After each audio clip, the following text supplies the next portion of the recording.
All right, so this video is going to kind of go into the thoughts that I have Ray 3D here. We might be joined by Sardines in Space. We're kind of go over the thoughts of what we feel about the game overall. For whatever reason, the microphone kind of died out. I'm not sure what happened, but I recorded the whole last video without any of my audio from my mic, so I thought it'd be a good idea to maybe make this the final kind of review type video, but not really a review, just kind of our final thoughts, how I felt about the game. But welcome, Ray. Hey, thanks for having me. You bet, awesome. Man. Really excited to get some thoughts out on this game because honestly, I actually quite enjoyed it. It was a fun game to begin with, and we'll get into everything. There are some polarizing aspects, which we'll get into later on as well. But yeah, let's get started. My gameplay kind of, for those who watched all the way through, it definitely evolved with the game, my opinion. I was very happy with the game at the beginning, so we can kind of start there. The intro area, everyone's kind of familiar with, so we don't need to really dive into that. But what did you think about Fury Green, right? Fury Green, perhaps the most beautiful area in the game, like in terms of just the overall visual spectacle. There was just so much detail everywhere.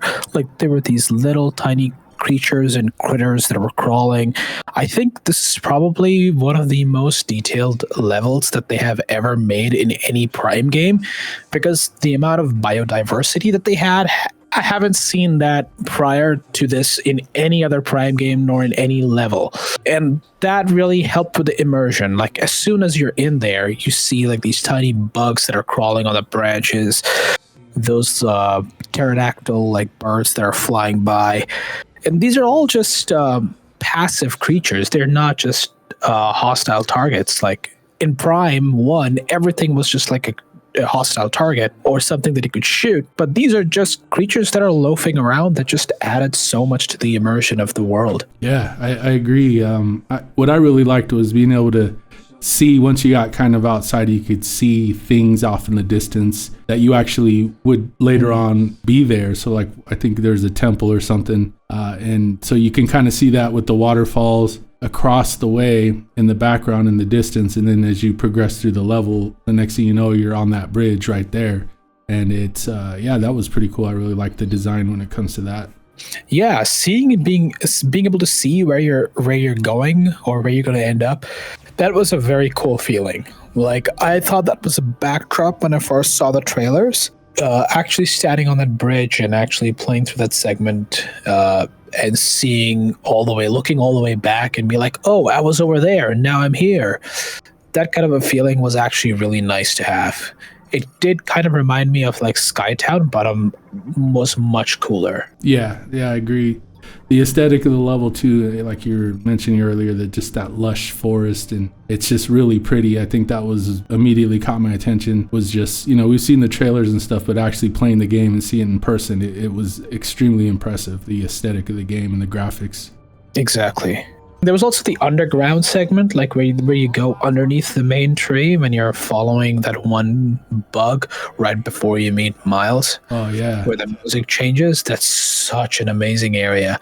It was one of the best moments, like where the music just suddenly changes to this more isolated, more mysterious vibe from this beautiful, cozy theme. And that was really nice, like going underneath. I just wish it was bigger. Yeah, definitely agree there. I do think that the music, it peaked almost right away because it was so good in Fury Green.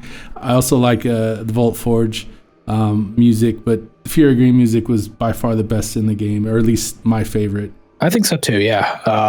I think it was one of my favorite tracks, but it was not my most favorite track. We'll come back to where my most favorite track was eventually.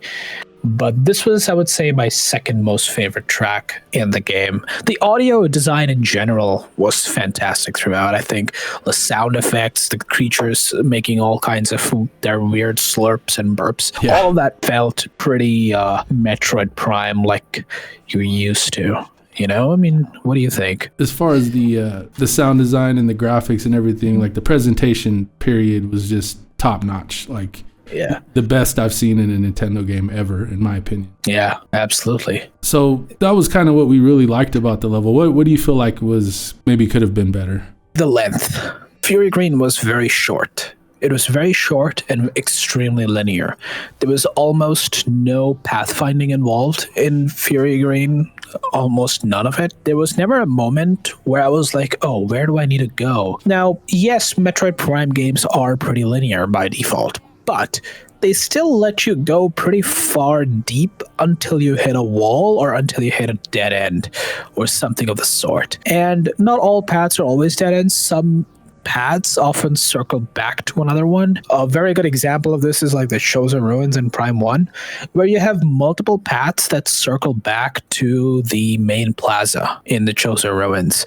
Right. And this was something that was lacking in basically every level, where every level, especially Fury Grain in particular, because it felt so small and so linear, it just felt it went away very quick.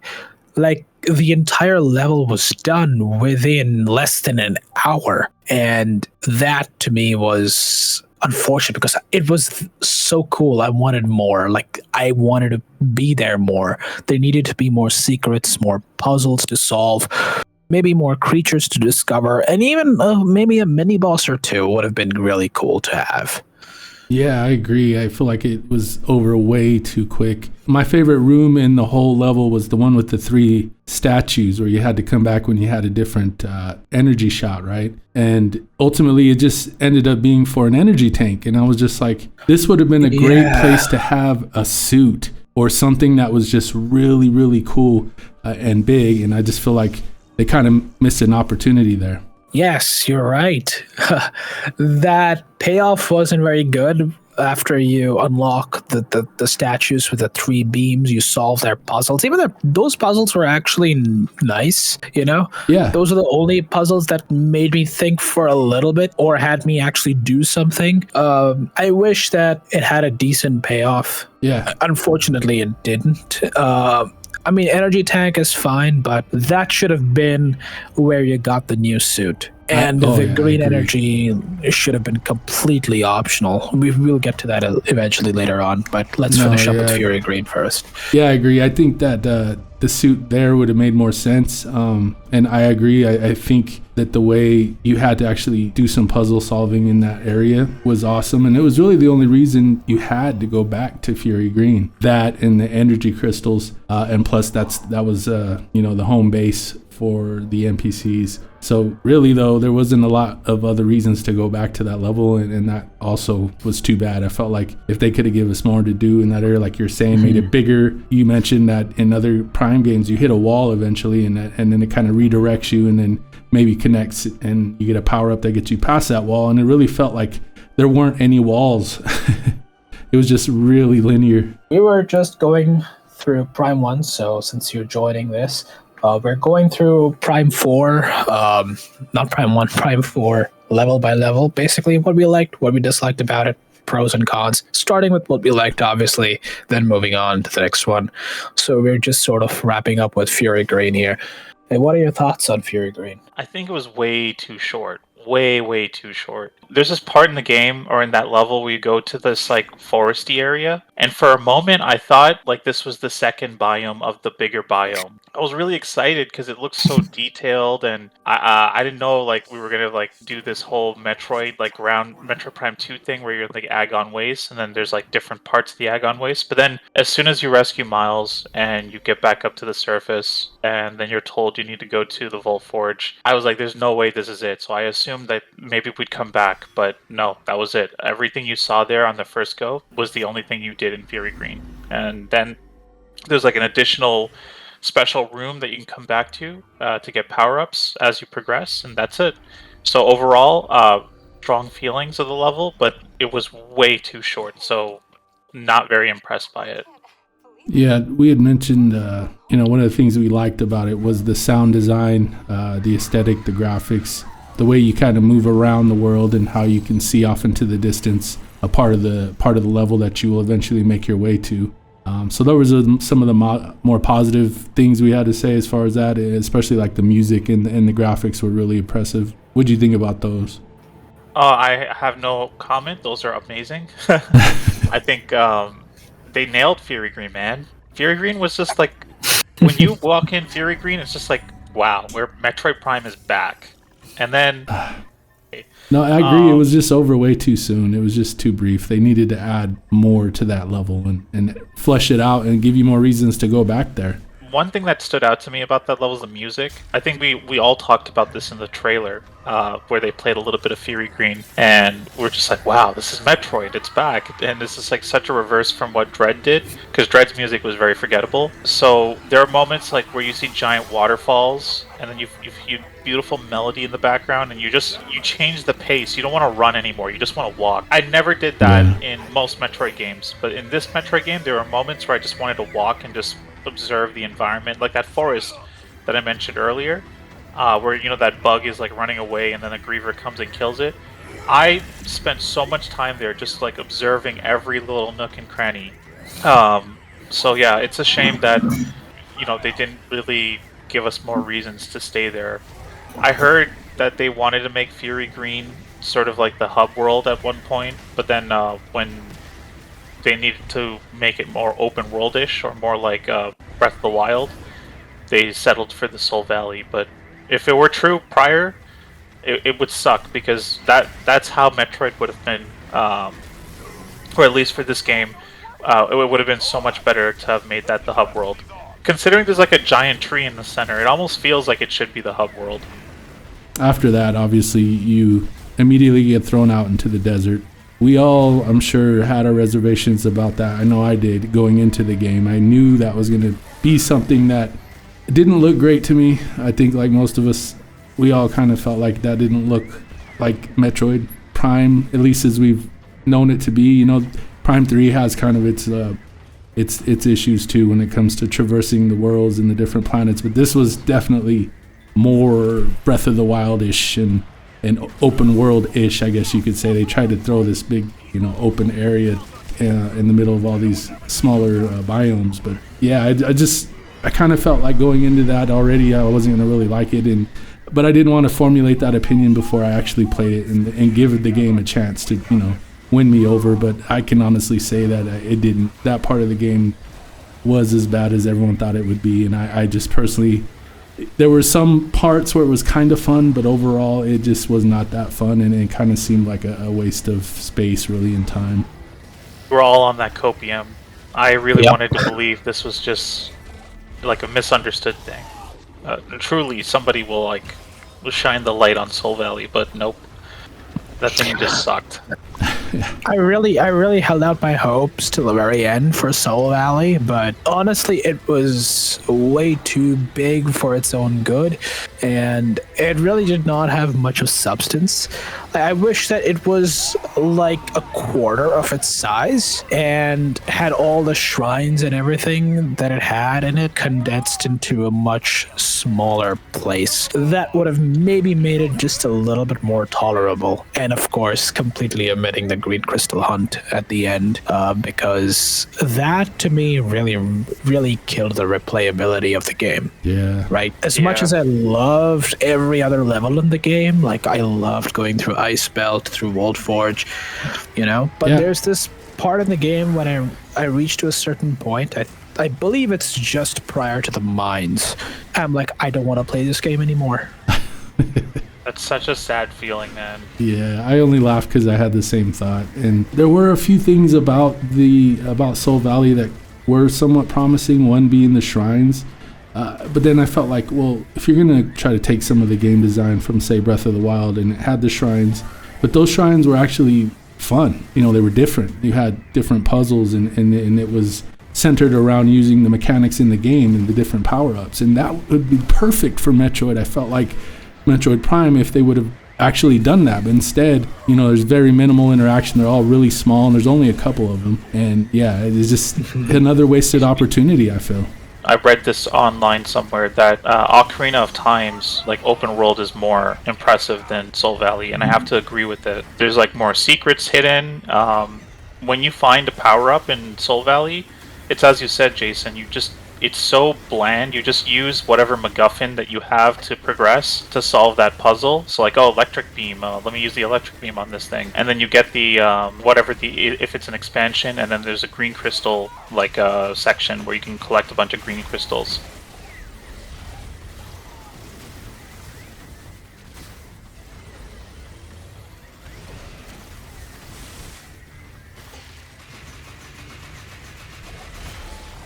Yeah, I agree. I felt like they could have added a lot more in there. Maybe some areas that are kind of had some ruins or something. Like it didn't have to be a whole biome, but just maybe some crumbled ruins like Chozo Ruins has, and maybe you actually have to interact with that to get a power up here and there. But it was really bland.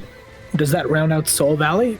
Yeah, we'll probably come back to Soul Valley at least one more time because I definitely want to talk about that last boss battle fight and how much fun I had with that. Oh, Varmus. Okay, yeah. But we'll come back to that, even though, I said a lot in my stream about that while I was playing it, but I kind of want to, I just want to cover over that a little bit again. But yeah, I felt like, the game at this point, though, for me was still making an upward trajectory.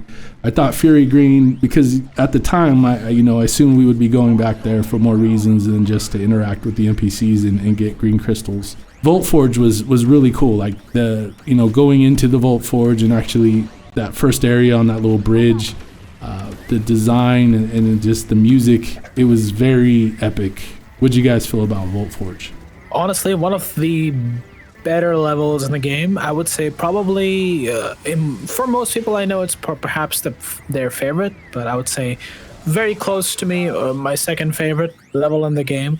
Great music, great atmosphere, and actually pretty good world building. Perhaps some of the best world building we have seen in the entire game so far. And part of that comes down to some of the machines in there where you're picking up the various items and they're tossing it in the trash or they're verifying it, and then you disguise yourself as the wheel by turning into the morph ball. Yeah. And the arm picks you up. I thought that moment was really cool. Yeah, when I realized that's what they wanted you to do, that I was like, oh, no way. That is cool.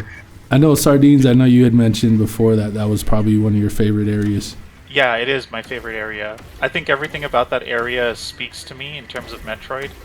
I suppose it could be a little bit more open-ended. I don't like how railroaded it is. Someone mentioned that most of the levels most of the levels in Metroid Prime 4 are basically like you get into a new room, and if you ever see 3 doors, one of them is guaranteed a save station. Yeah. Another one is a pathway that you need to circle back from, and then the other one is a critical path. So it's a bit disappointing that the game follows that formula like very strictly for most areas. But when you put that aside, I think there's just so much like cool factor in Vault Forge. For me, the coolest part is when you become Viola, when you get the Viola suit. I swear, it felt like Iron Man because the music kicks in, you see like lightning in the background, you see the motorcycle, and then you just drive. Like, you rev it up too. You rev up the motorcycle, and then like after the doors open, then you just get launched into like a course or like it's like the road. That was so cool. It was a great set piece moment. And you also get a really cool fight with Psylux, which I thought was really cool because there's so many ways you can fight him. Like by that point, you have the ability to use your telekinesis to grab bombs and then chuck them at the enemy. So when you discover you could do that to Psylux, and the game doesn't tell you to do that. That's another cool thing. A lot of modern games would be like, oh yeah, remember, you could use so-and-so ability, but they didn't tell you how to do that. So at first I was just planting regular bombs to try and stop him when he's doing his tornado attack, but then eventually I was like, you know what, why don't I just put one, pick it up, throw it, I'm like, wow, it works! That's so cool. Yeah, and then the second time when you come back to Vault Forge is also really cool. You fight Psylux again, and it's just as cool, if not better.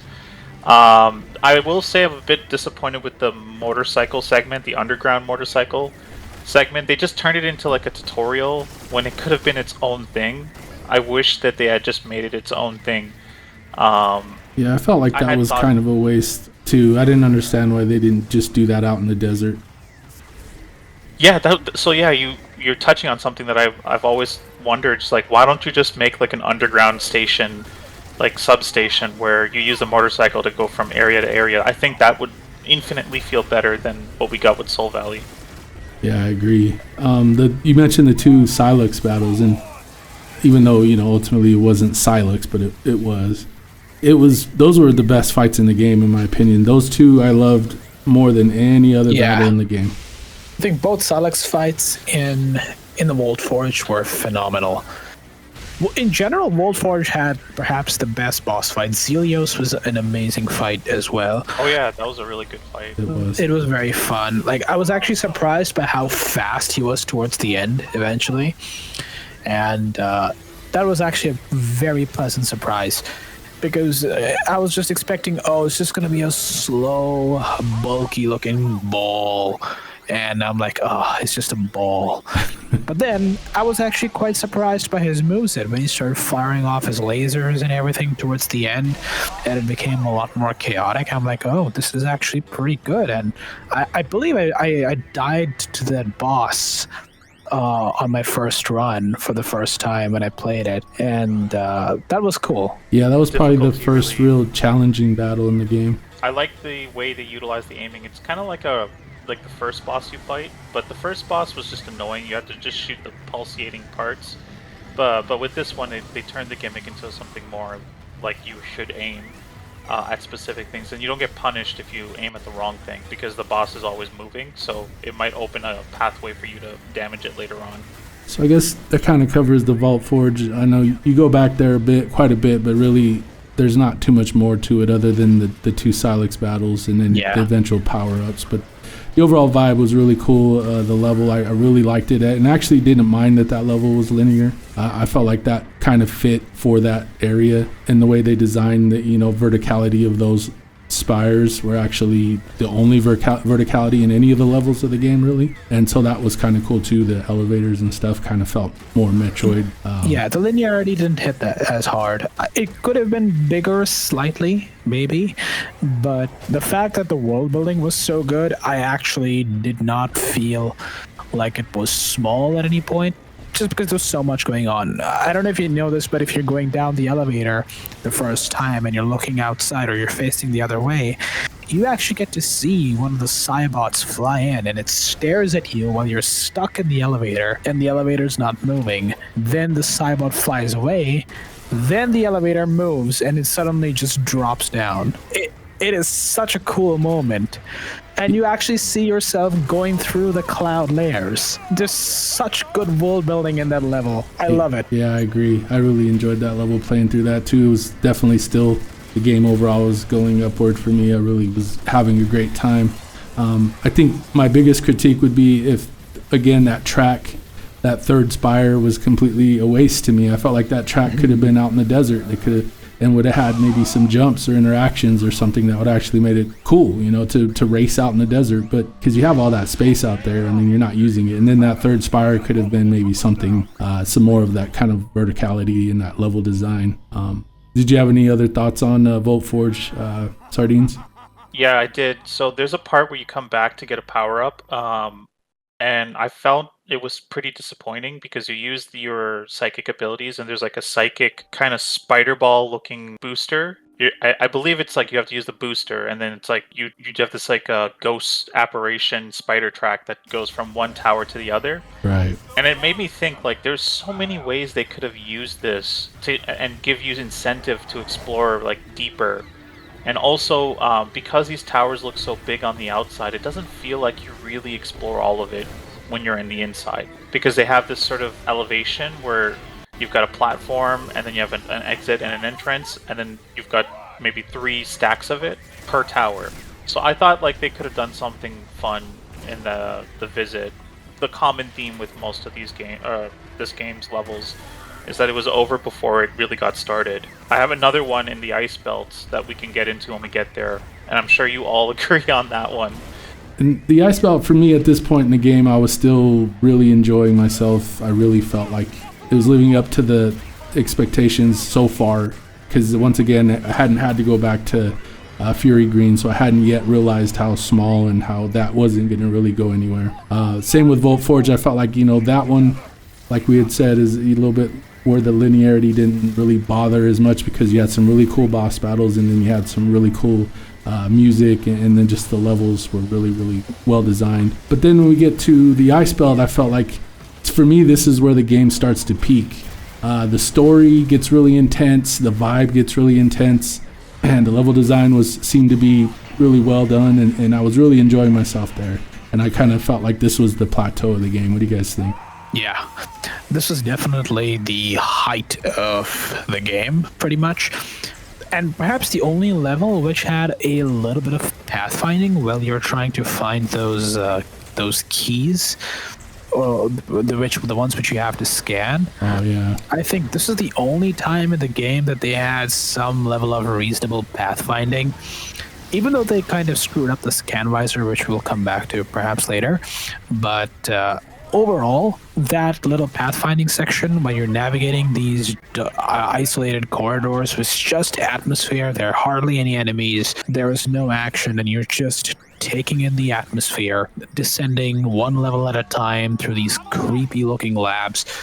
I think it is phenomenal, especially that suspense when you open up one of those frozen griever pods and you have one of these guys just lying in there mangled up. That thing really got a chill out of me. I was like, oh, I have hairs standing on my arm, and I'm like, that's actually pretty creepy. I like that. This is awesome. Yeah, when And I the realized payoff. that the Lamorne were the grievers, that was like crazy to me. That like blew my mind. I wasn't expecting that, and I really loved where the story was going at that point. There was actual story. That was the thing, right? For most of like the game, you were expecting to see more about the Lamorne, and Icebelt gave it to you.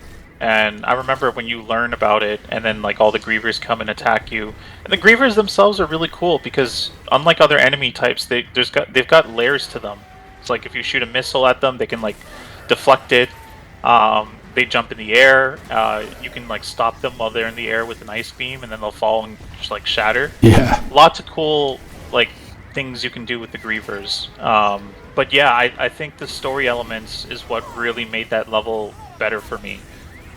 Yeah, and I agree with you both, and I agree with Ray when you talk about the corridors and just that vibe that you get and the way the story is tied to it. The music is really creepy. The sound effects as she's walking through there, the visual effects, how the ice kind of crystallizes on her cannon, that was really cool. That area where you walk out to and those chains are connecting everything and it's all kind of waving and moving in the wind. I mean, that level, like, that was peak Prime 4. I think that was not necessarily better than Green Fairy or Vault Forge, but altogether those three areas were great. I would just wish there was more of it. I just don't think there was enough there. Yes. The payoff in the ice belt was really good.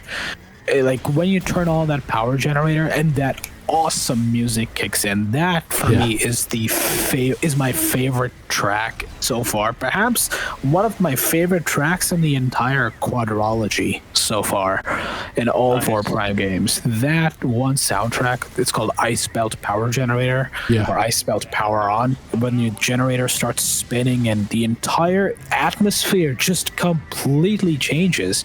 Like everything starts glowing yellow. There's like light shafts that are pouring through the grills.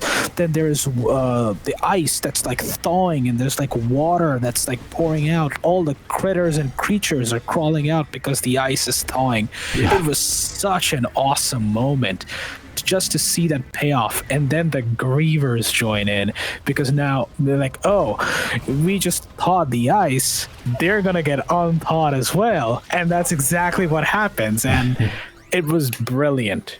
Like, I think with this particular location, the only area that I would say really enraged me was when you go outside. I was really hoping the outside segment was going to be lengthy.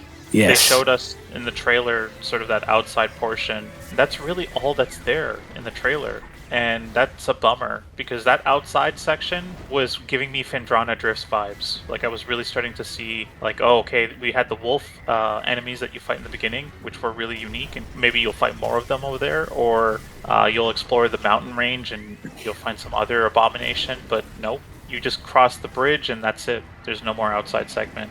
That's like my only complaint about that level. Other than that, it's near perfect.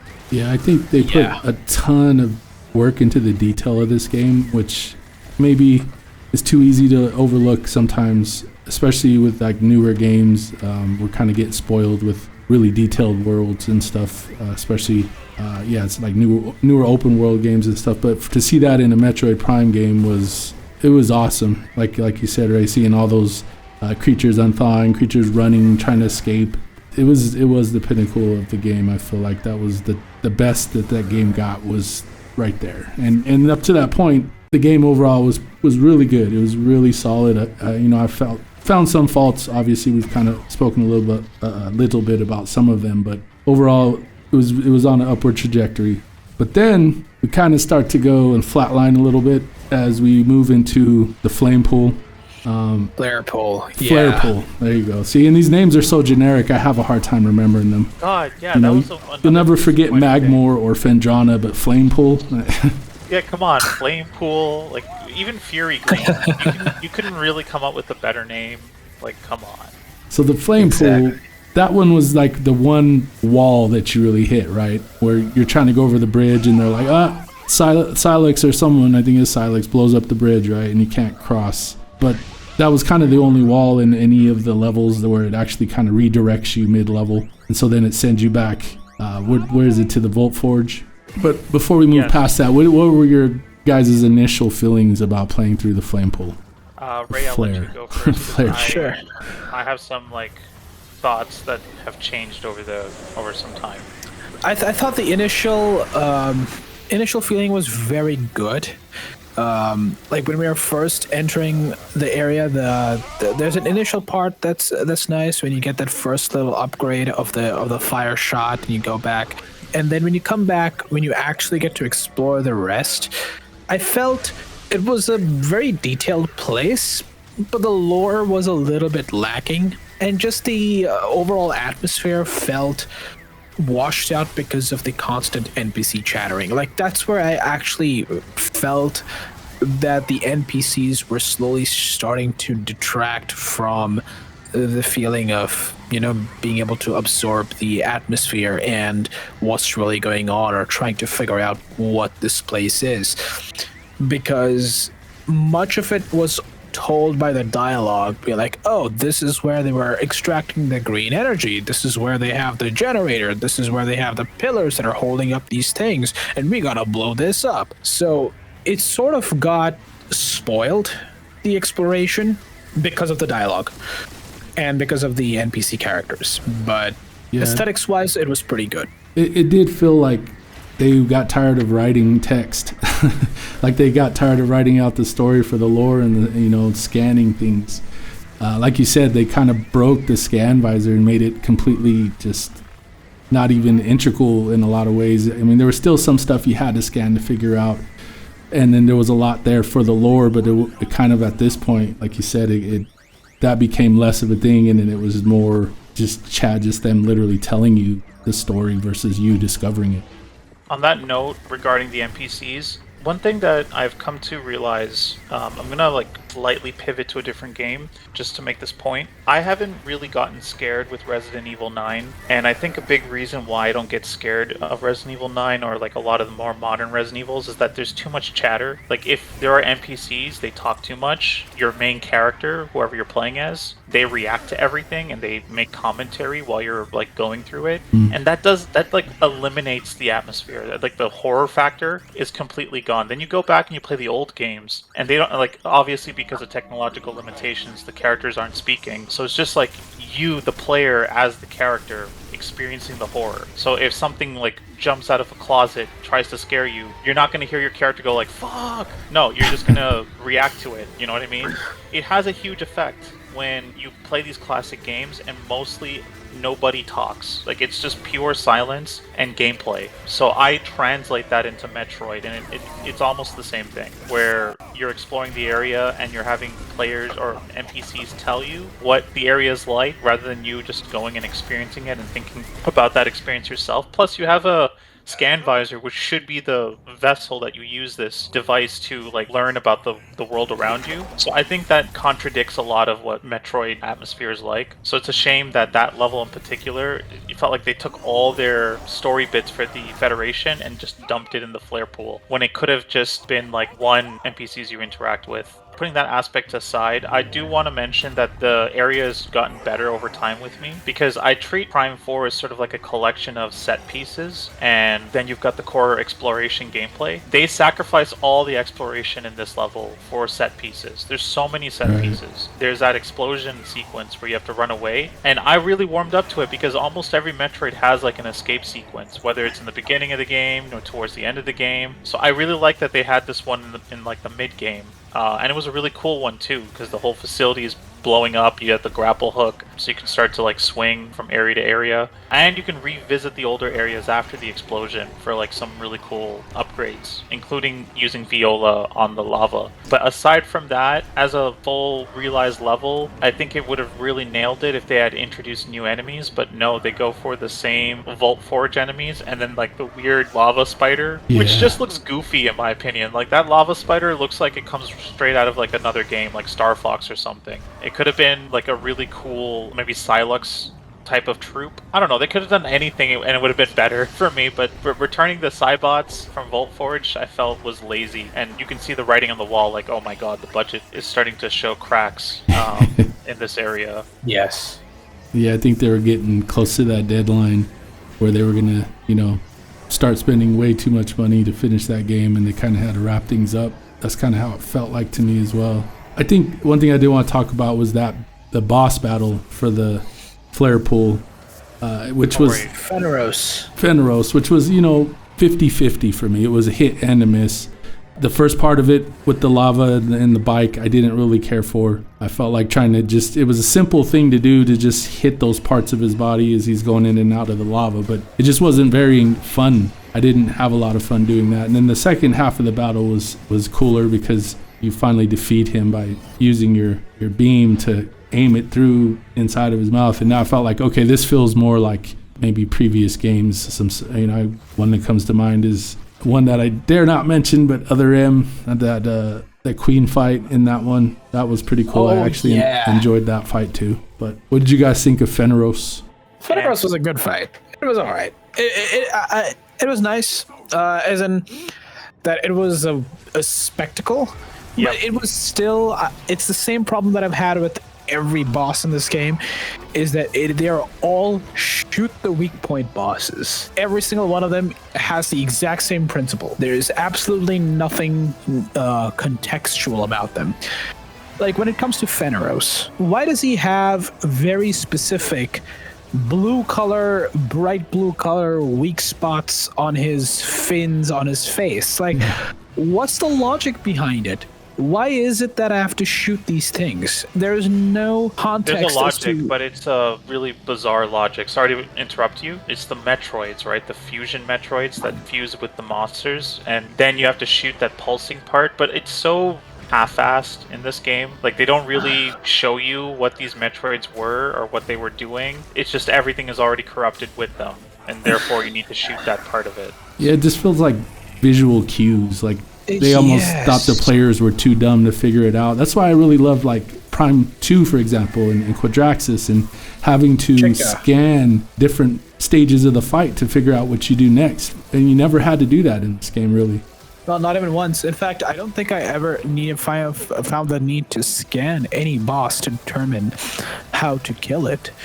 There was one boss I had to, which was the final phase of Silux, where you had that black hole. I didn't understand what to do at that time. But it's like a dumb scan too, because like when you're trying to scan him, like nothing indicates that you can scan the black hole again, which is another problem with the scan visor, with the way they changed it from how it behaved in old games, where you had like red, which meant like critical, blue, which meant lore, and then green, which is like already scanned, and they changed that for some reason. So like it's yellow that you have to look for, and because it's so tiny, you can't even tell you need to scan it until like you go through some ridiculous trial and error process. No, I had a lot of problems with that last fight. We'll get to that. I didn't really enjoy that fight much, but yeah, I think overall the flare pool was still somewhat enjoyable. Definitely wasn't as bad as Great Minds, and we're about to go there. So how did you guys feel about the Great Minds? Oh boy, where do I even begin with this one? This one, atmospherically speaking, had the potential to be a very awesome level. Like, it had some pretty cool aesthetics. Again, like, with the aesthetics, they're really nailing it. It had this really cool, very almost...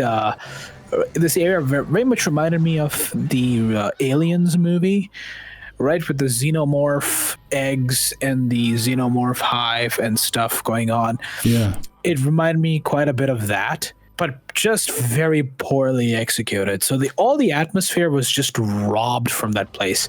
Like there were moments that were really nice. Like there were moments in the tunnels, like with the salt crystals, and there were all this weird flora and fauna that was there within the tunnels. I thought this area had a lot of potential. Like honestly, it could have excelled even better than what Flare Pool was. It's just that the whole sequence or the manner in which you actually go about exploring this place was a complete mess. It just didn't make sense to me at all. Yeah. This is where the budget was over. It's like, all right, guys, that's a wrap. And then somebody's just like, don't we have that Great Mines area? I'm like, oh, right. It felt like a bum rush, like straight through. Like, you're just going next. The coolest thing about this level for me was that for the first time, the NPCs seemed like they were serving a purpose of moving the story forward. So, they were constantly, at every step, it seems like they were sacrificing themselves. And I didn't expect them all to do that. And when they did, I kind of suspected that they would come back. And I remember saying something about it in the stream, like if these guys all come back, it's just going to undo all this, anything cool about this level at all. Because other than that, it was just a straight corridor shooter. It did have this really cool gimmick where if you use a missile, it'll create sound attracting the enemies. So it could have been really nice if they had that gimmick, but different enemy types to deal with, and some that force you to use missiles. Therefore, it's like a decision that you have to make. Like, should I use my missile to attract more enemies in this particular area where I'm getting overwhelmed? Or maybe I should wait, clear out the other enemies in the area, and then use it so that I can effectively finish the ads while dealing with this monster. Well, and they were all, cannon fodder, too. Like, if they would have had some actual difficult enemies or something that you wanted to avoid, so you actually maybe make it to where your footsteps make noise, which attract them, maybe some kind of a UI element that tells you how much noise you're making, and that way you want to be more quiet in certain areas. I mean, there's a lot they could have done with that. I kind of want to pivot to something really quickly. It's the fact that there's no space pirates in this game, which bothers me, because you fight the space pirates in the beginning. There's actual models. You can damage them. They're actual enemies in the game. And you have to wonder, why didn't they just bring more space pirates throughout the rest of the game? Yeah, and they were all there too. I mean, they could have all been sucked to Vuros. They could have all went there too. But yeah, that was a huge plot hole. That's another part. We'll come back to the parts that felt that were very amateur towards the end once we're done with the whole mine stuff. But yeah, I felt like they needed more enemy variety, as Jason was saying. The Alpha Griever was okay. I mean, it wasn't the biggest, most memorable fight, but he was actually pretty cool in the way. At the end, it kind of was a little bit of a payoff to finally get to the core of the mines and then fight him. But yeah, other than that, I mean, that whole area is really forgettable. And just from that point on, the game just kind of just nosedive for me. Oh yeah, I think that after you're done with the initial exploration of all the spokes, then it just goes to crap. And that's what really sucks, because Metroid has this sort of thing where you get the final armor suit, and then you're not exploring levels so much as you're doing cleanup. And some games do it better than others. I think Prime 2 did it the best, and then Prime 1 did it relatively well. Prime 3, I would argue, did it really, really well as well. But the thing with Prime 3 is you can almost bypass all of that by just getting the right energy cells. So it was never really a thing in Prime 3. So with Prime 4, you'd imagine we'd probably do the same thing, and we do, but it's the worst. Oh my god, it's terrible. I'll let you guys dig into it, because I know nobody likes it. That endgame segment is honestly the one that really kills the replayability value of this game. Every Prime game has had a quirk that I haven't liked so far, except for Prime 2 actually, which is why it's my favorite. Prime 1, for me, it was always phase on mines. It was always the weakest area of the game, a little bit dull. But, it still didn't, hinder my experience or the replayability. Same thing with Prime 3. The introduction sequence, a little bit annoying, it drags a little bit, but then doesn't hinder the replayability because it's over relatively fast. But now we come to Prime 4. Now we're dealing with this mindless crystal collection. It is so mindless because, one, it doesn't open up any new areas in the game. Every single area that's in the game you've already experienced you've already witnessed, and you're done with your exploration, which means that there is nothing more left for you to do in terms of getting something new.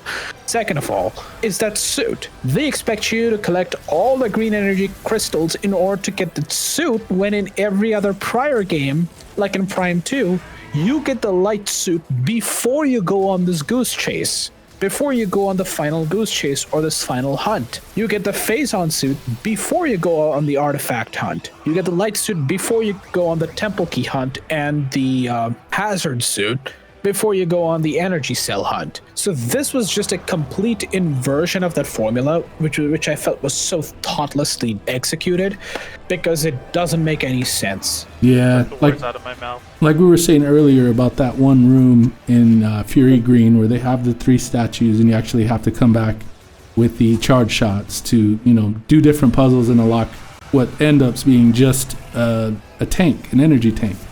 That would have been the best place to have the suit, and then you could use the legacy suit from that point on. But yes. Honestly, it made more sense with Echoes to have the light suit, which counteracts the effects of being in the dark world, right? What does the legacy suit really do for you other than make you a little bit shiny? What does it really do for the gameplay? I forgot that you could even use a shield, so I didn't even try to use the shield in my last battle with Silas. I didn't use it either. And I used it, but even then, see that fight. It's a black power up. Okay, let's just okay. So let's go ahead and talk about Varmus real quick, and then we'll jump to Silex because I really want to talk about that too. But Varmus was a horrible fight. I hated it. It at that point, like you had said earlier, Ray, we got to a point where you didn't want to play anymore. That is how I felt during that battle. Chasing that stupid thing around, trying to hit his tail. I hated it. I was just like, why are they trying to make the bike useful in this way? It didn't feel good. It just was not fun. I had no fun with that. Something Ray actually mentioned while we were playing the game is that the bike should have been in first person. And I reflect on that, and I think it really should have been in first person. I think it would have made for the juice of the animation impact feel better, and potentially make that boss I still think the boss is ass, but it would have been maybe a little better in first person.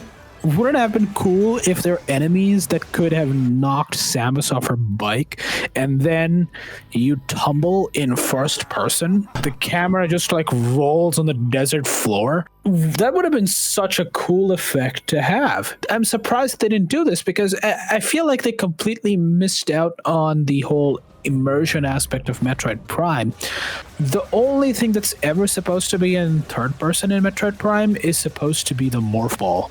That's it. And that's just for technicality reasons and nothing more. There was absolutely no reason for Samus to be third person on the bike, because you're still in her full bodily form and you can still very clearly see through her visor.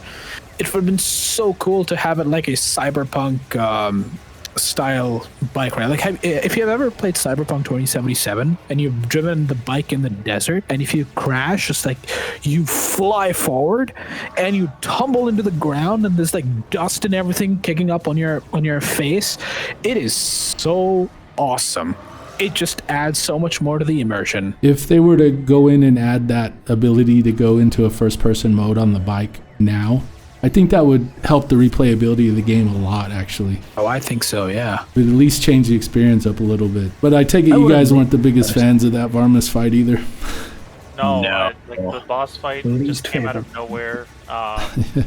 You see these things in the distance before the rain mutates them, and it's just that's cool, and then you try to interact with them, but they run away every time. It's just okay, well, that's kind of lame. And then you find out they were there only to show you foreshadowing for a big version of it. That's actually pretty lame. Yeah, I just think the whole bike segment was just poorly realized. It makes me wonder what came first, the Soul Valley or the bike? Or maybe they decided to have a big hub world, and thus they had decided to add a bike for it. The hub world came first, because all the notes that you get in developer commentary sounds like Nintendo was pushing that open world concept to them initially, and then once they built it, they realized oh, okay, this style of game doesn't work. What could we do to salvage it? Let's just make Samus have a cool bike. It's weird because Viola is so intrinsic to the bike. Do you think they had a different armor suit and then they had to make Viola last minute? I don't know, man. It's weird. Yeah, it just didn't work out, man. All right, so one of the last things I kind of want to talk about was obviously the end battle, which if you guys are listening to this, obviously I'm playing the last battle now as you're watching and listening to this, because for some reason my mic didn't work, so I'm putting this podcast over the last episode of the playthrough. I remember when the NPCs were going into the battle with me, I was thinking, God, no, please no. Like, no, don't do what I think you're about to do. And then they did. And then they made you responsible for keeping them alive just to get through that first stage of that fight. And that was just so frustrating because I was trying to keep them alive instead of worrying about myself and dying. Or I wasn't quite getting to one person in time, so they died. Or 3 or 4 of them went down, and now I got to try to get them all up. And it was just frustrating. I couldn't enjoy the battle. I couldn't really enjoy what they tried to do with Silex, which was kind of confusing anyway with the dragon heads and all that. Kind of seemed a little random, right? But it was still pretty cool. I felt like the first 2 Silex battles were actually a lot more fun, and I was hoping it was going to be something similar where they just kind of build up the character and tack on more animations, more attacks, but keep those same ones from the first 2 fights that were fun, maybe just make them a little more difficult. But they changed it up completely, and even then the fight itself was okay. But that part of it, it was just like, especially when it happened, after having just fought Varmus and having just done all that grind for the legacy suit, to then be rewarded with this, it pissed me off. I can't lie. I was so angry at that point. I did not know how I felt about the game. I almost felt like I didn't like it. But overall, now going back and having time to let it all sit and digest, I really realize how great the game really is for more than half of it. Parts of those early areas, they could be better. There could be more connection between the levels and stuff like that. But overall, the experience was good up to this point, from Varmus on, really from the Great Minds on. But this was kind of just like the salt in the wound for me. How did you guys feel about this fight? Oh man, I want to rip into this, but Ray, I'm sure you also want to rip into this. Let me start by saying, what the fuck, Silex? What the fuck? You're telling me that this whole game's premise was to prep up a villain that had nothing to do with the story up until this point? When he jumped out of that pod and started talking, I'm so confused. What? He was there this whole time? What? And then it made me start thinking of theories of time travel, and was he always there? And did he attract Samus? Who was the Silex in the beginning of the game? Was that the actual Silex, or was that a Cybot that came to bring Samus? Was this all an elaborate scheme for him to get revenge? I'm so confused what they did with this character.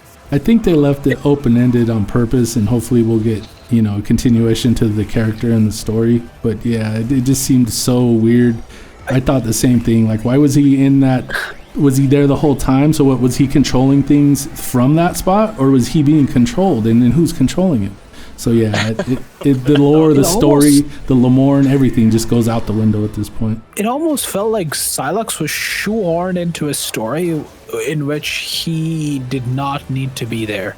Honestly, if you remove Silex from the entire game, nothing changes. That's true. Yeah, nothing changes. Well, then the cutscene that you have to pay for, well, I guess you don't have to pay for it. It's either that or grind crystals till, you want to throw up. But I bought the amiibo, so I got to see the cutscene with Silex, and it's just ridiculous. He's just a jerk, basically, and, just doesn't like Samus because she stopped him from getting a shiny toy, and so he just slaps her hand like a child. And yeah, his motivations were just not good.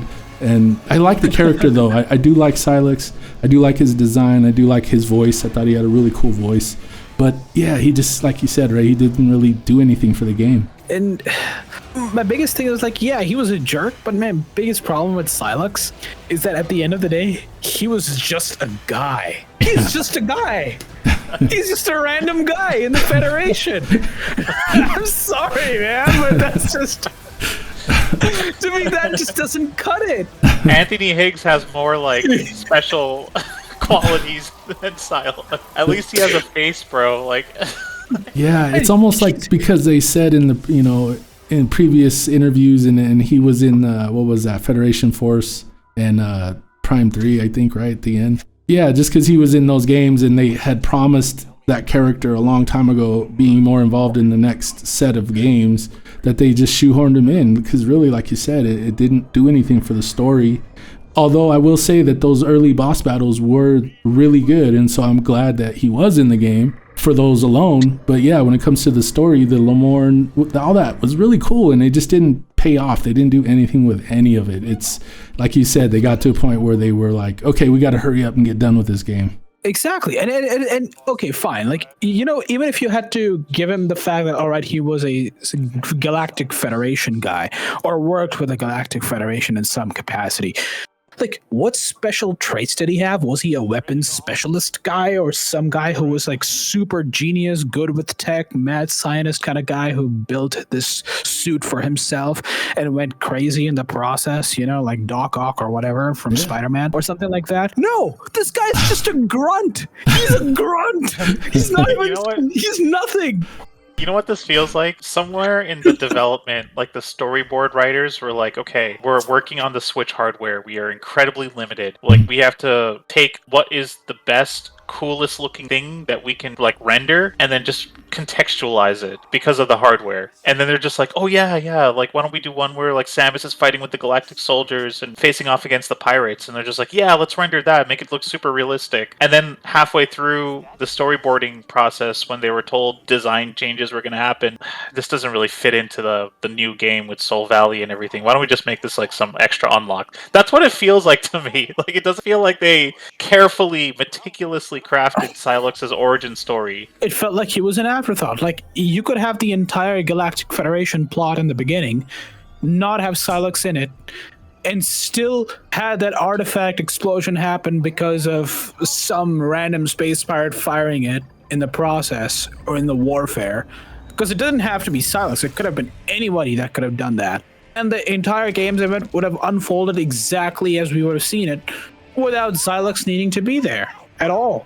Yeah, and it's like, if that happened that like early on, it's like, why did it take him so long to get his revenge? But I think one thing that I'm very happy to hear about Nintendo is I think they're done with hyping games in the span of several years now. Because with Prime 4, they hyped the game in 2017, I think, which is crazy to me, like considering it came out in 2025. Now, like every new Direct, it's like usually a game is 3 months away from release before reveal. So that's good that they've learned that. Hopefully in the future, if they show us a Metroid game, it's like well developed. Like, we're gonna expect it to be like not going through much crunch or developer hurdle, because as soon as you put it there and you get fan feedback or you get like the hype cycle, the expectations rise. I think that also kind of hurts the development stage, because then you have to constantly update the audience with like new footage, and then executives get on board and they're like, oh, you needed to finish this fast. And I don't want that anymore. So hopefully with future Metroid titles, they just cook and then they show us a trailer like 3 months before its release.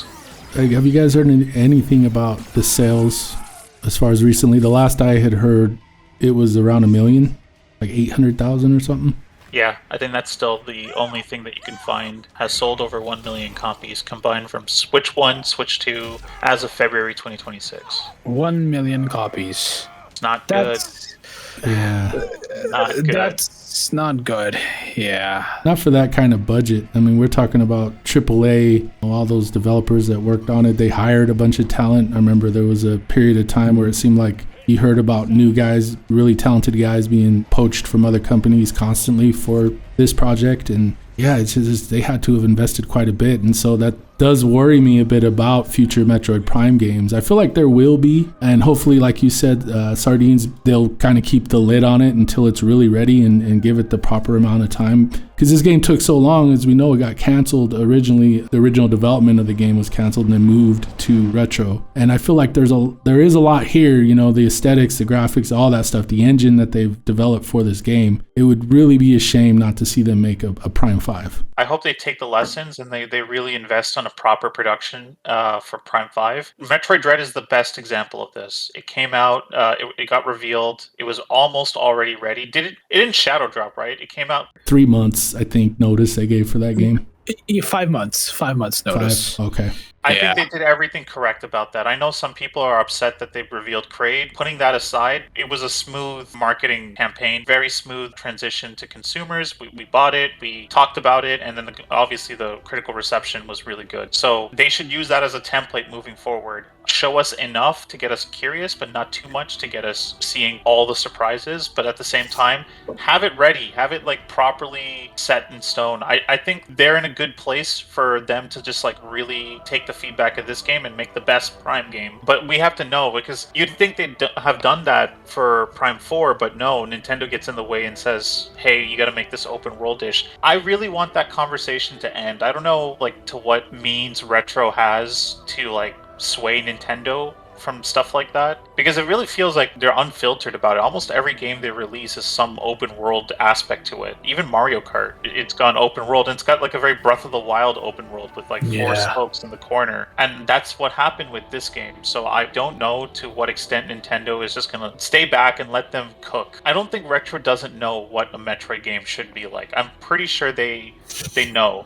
They have to, you know? Like, it's just bizarre to me that they went with Nintendo with this. Like, I almost feel like they should have just canceled the project and been fully transparent about the kind of game they were building. Because at one point, there was a developer note. They were just like, we had to just sort of like stitch everything together with Soul Valley, and we already knew that it was going to be bad. Like, if you already knew it was going to be bad, why make it? Just don't do that. You know what I mean? Like, yeah. I'm glad they did, just because now they have that engine. Now they have a lot of assets that they could probably reuse. They have the experience to say, hey, look, Nintendo, we were right. We should have made what we wanted to make originally. But when Nintendo invested all that money in whatever it was, whatever studio had started development originally, some say it was Bandai Namco. I just want to say that Bandai Namco is a strong partner of Nintendo's, and they've made some really good games together. One of my favorites is Star Fox Assault. That was like a joint effort between the two studios. They worked on Smash Brothers. I don't even fault Bandai Namco for this. I just think when you want to do Metroid, the core development has to like understand the history of this franchise to some extent. They need to know that like everything, like from how it sells in the West compared to everywhere else, how it's followed a specific template of game design over the years. I think like they should really factor those things in and then decide whether or not they want to expand on it, rather than just use it as like an IP to test out a cool idea that they have, which I'm not accusing Bandai Namco of doing that. Like, we will never know how messy it was with the initial project. No, just seeing the outcome, obviously it was messy because they kept some of those elements from that original development. I don't blame Bandai Namco at all. I definitely put this on Nintendo. They're the ones that didn't want to just let Retro do their thing, or at least that's what is being said. None of us were in on this. We weren't part of the development team, so we can't say for sure exactly what happened, but it does seem that way. So that does give me hope in a future game that we will get a Prime 5 and that it's going to be amazing. The graphics are going to be even better because it's going to be designed only for the Switch 2's hardware. That's the cool thing, right? Like, this was a Switch 1 game, so who knows like how much cooler it looked. This engine has a lot of potential, honestly, based on the effects that you saw, its capability to handle multiple characters at once, the enemy AI that we saw with the Gravers, for instance. Sure, I mean, the open world part looked lackluster because I don't think the engine was even designed specifically for that, but when it showcases what it's designed for, like the actual levels, wow, like every single place looks phenomenal. It even does simulations, like with the lava flow and stuff. I think they were like VDBs, if I'm not mistaken. That's another thing, Ray. They didn't have any underwater stuff in this game.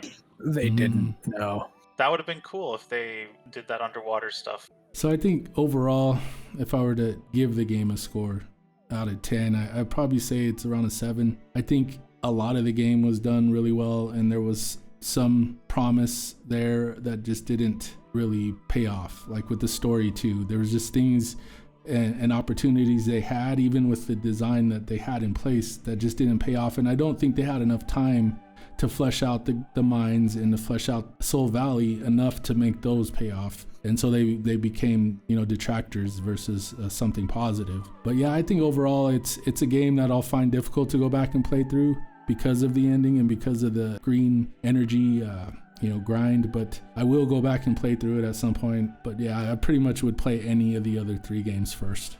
I'll concur with you on this rating. It is definitely a 7 out of 10 is a pretty appropriate one. And compared to the other three, yes, it really suffers in the replayability. Yeah. Prime 2 is still the highest replayability, followed by Prime 1 and 3 at the same level, and then Prime 4. Really, unfortunately, like that last ending segment is not something that I look forward to playing. I would say that for me, Prime 1's a little more replayable just because it takes more of a commitment to play Prime 2 because it's so much more difficult than the first game. And so it's kind of like if you're going to play through it, sit down and finish it in a span of time, it just takes a little more time period and just more commitment. Whereas the first game, I know it so I can just jump in, jump out, play a little bit here and there and never feel lost. But even in Echo still I get lost. But I like that about that game. And I feel like with Corruptions, it's kind of similar to 1 where I can kind of just jump in anywhere. I don't ever feel like I get lost in that game too much, other than maybe the energy cell stuff, but you don't really need all those either. So what do you think, Sardines? What would you give this one? To go on what you were saying with Prime 1, I think Prime 1 just has the best flow out of all the games. You don't spend too much time in one area, and you're constantly moving area to area to area. It just feels so much better to play casually than the other games where, like you said, due to difficulty, or maybe perhaps like you have to clear all of Agon before you see Torvos. With Corruption, before you get to the second planet, you have to complete all of Brio and defeat a boss. It's so hard to give a ranking, guys. Like I've been like back and forth on this game for so long since its release, because for every bad thing that we can point out, when it comes to just like getting started with the game, I still think it's better than Prime 3. Prime 3's intro it takes so long before things allow you to like get into the meat of things, whereas Prime 4 doesn't have that problem. You just like you spawn and then that's it, the game starts. So they handled that aspect of Metroid Prime really well, but at the same time, like, it doesn't have the lows that other games in the series would have. The highs of those other games, like Corruption has like some really high highs for me. The entire second area, Skytown, was just such a high. Nothing comes close to that. It's not that it doesn't have highs like we discussed. It has like the ice belts, the Vault Forge, what little Fury Green is there. So I don't know, like I can't give it a ranking. I feel like time will tell, but like I do think it is overall the weakest Prime. It just has too many flaws. But if you focus on what it does really well, I can totally see this game just like slightly beating out Prime 3 for me, and then maybe even Prime 1 in some areas, because Prime 1 I think have minor gripes about that. I think the Prime 4 is aesthetically the best game. I think it has some of the best music. It's hard to say with that. That's definitely subjective. Most of Prime series has amazing music. There's really not a dread in there anywhere. So all the music's great. I do feel like, I don't know, like you said, some of the highs in this game are really high and they're really good. And so that makes it hard overall. That downward slide at the end of the game, I mean, it's a steep drop for me, and it really completely just almost ruins the replayability. I haven't been able to play it again past the Vault Forge because I just haven't been ready to, and then I will at some point. I agree. I concur. Like that, I can't. The final part, right? We're talking about that one boss with the bike, and then collecting the mech parts. Like it feels so busy and incomplete, and not to the standard of a Retro Studios game. But this is the first game that they made where it feels like, a third-party game on my Switch might be better than Prime 4. So in that regard, yeah, I think it's the weakest Metroid. Yeah, I agree. The weakest Prime game for sure. Yeah. Overall. Very, very high highs, but also very low lows, which brings down the average, unfortunately. I mean, they had opportunities, like we were saying, that they missed. And if they had hit on those, even with Soul Valley, I think overall it could have been a much better game and really could have been the best Metroid Prime game. So that's why I have hope for a Prime 5, because I feel like they have the right ideas in some places. They just needed a kind of a rude awakening. Nintendo mainly, not even Retro, because I think Retro knows, like you said, Sardines, they know what a Prime game should be. And they put those elements there, but there just wasn't enough of them. And I think the level design and all these things just could have been better, and this could have been an amazing game. And it still was in a lot of ways, but it could have been the Metroid Prime game, and unfortunately they kind of blew it. I would love to know that there's another Metroid around the corner. Trust me, I would be the first to know that. But if this is what we're gonna get because of fan expectations and all this other stuff, but regardless of what the core reason was, one thing I'm very glad to see is that they're no longer doing that. I hope we get a 2D Metroid before Prime 5. That would be really nice. Oh, we will. I think we definitely will. Mercury Steam, man, they showed in Dread that they know what a 2D Metroid really should be, and I think they can take that formula even further. And actually, Dread's replayability is amazing. I love that game. I can play it constantly. Likewise. Yeah, I'm looking forward to seeing like further discussions on this. I hope like my biggest hope for this series is that people continue to talk about Metroid and they don't just end it with like a whimper and like, oh, Prime 4 was like the only like the be all end all. I don't like that. I hope we can like circle back. Do you guys have any closing comments you want to make? Anything else you want to say? Not really. Honestly, I just hope that whatever Nintendo has planned for the future of Metroid Prime, I hope they can look back to some of their past entries as well. Develop more on the lore in particular, like really try to emphasize that lore much more, because Metroid Prime is a game that lives and dies by its lore and exploration. And the moment you compromise on those two factors, everything else sort of crumbles around it. Nintendo, like I do have a closing comment. Nintendo, if you're going to like further develop Metroid, I think it's about time we acknowledge that Metroid does not sell well when you think about a bigger audience. So there's no need for Metroid to want to expand to a larger audience. I'm the first to say that you should always consider new people when developing your games. You shouldn't just like fixate on one particular, style. But you see in other games like Dark Souls, that got so popular to the point that Elden Ring became this legendary video game. Metroid can really hone in on what it's doing really well and just stick to that for the time being and just make a really, really good quality game of that so that the people that do play those types of games will continue to elevate the series. Considering the sales numbers, I don't have much confidence that appealing to a wider audience is going to make Metroid better. But we'll have to see. We're just going to have to wait and see what Retro does with the Prime 5 potentially, or what the new 2D Metroid is going to look like. Yeah, that's pretty much the discussion for now. I think we can get into some other stuff in the future. I think one question that I didn't really get to talk about much was just how we feel overall about Silex as a protagonist and where that can go, or do we feel like he's just weak sauce and we need to move on? That's a topic. I know I'm going to be working, like I said, on the corruption playthrough. Upscale did an upscale pack for that I've had some people ask about, so I think we're going to put that out as well here soon along with the videos, so be on the lookout for that. But thanks, guys. I appreciate you chiming in with your thoughts, and yeah, there's definitely a lot to talk about.